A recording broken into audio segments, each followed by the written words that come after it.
Why is the wealthiest continent in resources the poorest in outcomes? Welcome. We are going to soberly unpack the macroeconomic puzzle of African wealth.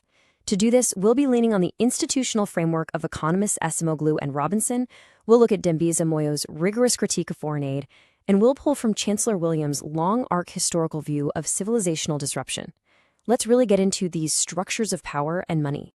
You know, Africa is famously endowed with vast natural resources. We're talking immense, staggering wealth. Yet so many of its nations still struggle with severe, deeply entrenched poverty. Now, for a long time, the global community approached this huge disparity with what they thought was a pretty straightforward fix: just send money. But to actually grasp the root causes of poverty amidst all this immense wealth, we have to look way beyond sheer capital. We really have to examine the foundational institutions that govern it. So here's our roadmap for today. 1. The resource paradox. 2. Extractive versus inclusive institutions. 3. The colonial legacy. 4. The vicious cycle of aid. And finally, 5. A sovereign path forward. Okay, let's jump straight into part 1. The resource paradox, wealth and poverty. Think about this number for a second. Between 1970 and 1998, Africa received over $300 billion in development assistance. Now, conventional wisdom would tell you that an influx of capital of that massive scale would absolutely trigger widespread economic growth, right? Well, actually, during that exact same peak period of aid, the poverty rate skyrocketed. It went from 11% to a staggering 66%. This is what we call the resource paradox. More money flowed in, but somehow the poor just became poorer. So why does that happen? Let's move to section 2, extractive versus inclusive institutions, the root cause. To understand where that money went, Acemoglu and Robinson's framework is absolutely crucial. On one side, you have inclusive institutions. These distribute political power broadly, they secure private property rights, enforce contracts, and basically encourage a level playing field. That creates a virtuous circle of prosperity. But then, on the other side, you have extractive institutions, and these are designed purely to concentrate power in the hands of a very narrow elite.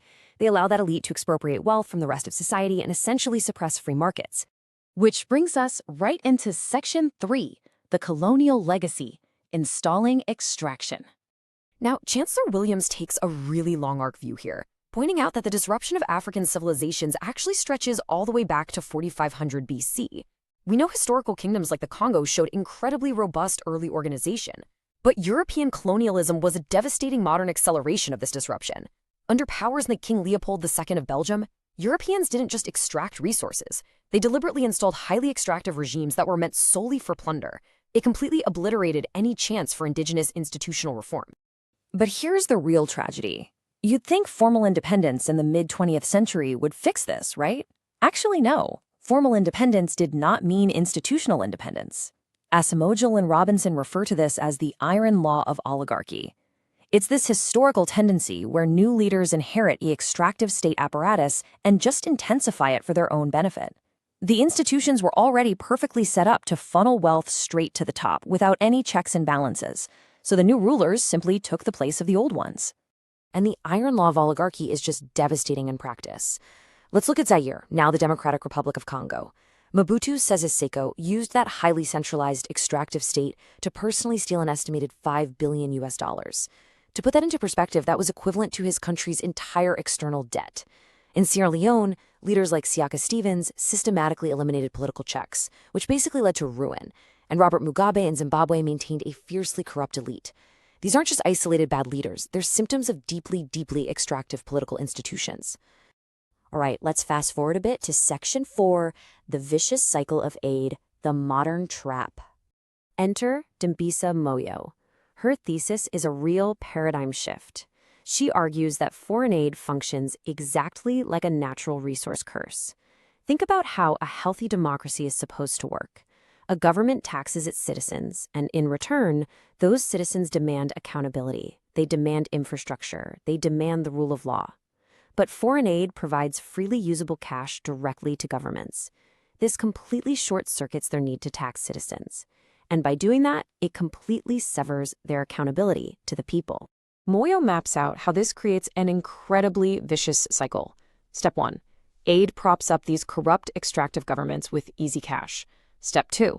Because they lack accountability, these governments interfere with the rule of law. Step 3. That lack of security means both domestic and foreign investment just stagnates. Step 4. With no investment, poverty grows. And then step 5, and this is the tragic irony, in response to that growing poverty, Western donors give even more aid, ensuring the downward spiral just keeps going. Moyo doesn't mince words here. She calls the international aid-based model an unmitigated disaster because it continuously bankrolls the exact same elites who benefit from keeping institutions extractive. The incentives that are built into these development organizations basically perpetuate a cycle of lending. It ensures that outsiders map a nation's destiny while the actual citizens are left completely disenfranchised. So, how do we fix it? That brings us to our final section. 5. A sovereign path forward, breaking the cycle. Moyo poses a fascinating kind of radical question to force a solution. What if the aid taps were shut off permanently in exactly 5 years? It sounds shocking at first, but the logic is profound. Shutting off that stream of unearned revenue would literally force governments to finally build tax-raising mechanisms. And the second you start taxing citizens, well, you have to answer to them. It forces the creation of a politically involved citizenry that naturally demands inclusive institutions. Without that crutch of foreign aid, nations have to start building what Acemoglu and Robinson call a virtuous circle. First, you dismantle the aid dependency. Then, you establish secure private property rights so everyday entrepreneurs can actually safely innovate. You foster independent judiciaries, and you enforce contracts. Ultimately, you empower civil society to hold the government accountable. When you have these inclusive economic institutions, they naturally support, and honestly, they demand, inclusive democratic political institutions. It's a massive feedback loop of sustained prosperity. Ultimately, the solution lies in African nations, in the wider economically engaged diaspora mapping their own destinies. True economic sovereignty just isn't something that can be handed down by foreign donors, and it certainly can't be managed by autocrats. It strictly requires self-determined, inclusive institutions built from the ground up by an empowered, tax-paying citizenry working alongside strategic diaspora investment that demands real accountability. So, as we look toward the future of global economic policy, we really have to ask ourselves this final, absolutely vital question. Will the future of the continent be defined by inclusive institutions built to empower its citizens, or will it remain trapped in extractive structures, sustained by outside forces just to enrich a narrow elite? The evidence clearly shows that lasting prosperity is entirely a matter of institutions. And true sovereignty, true self-determination, demands that those institutions are built to serve the many, not just the few. Hey there, glad you stopped by. If you're feeling the vibe, stick around for a little while.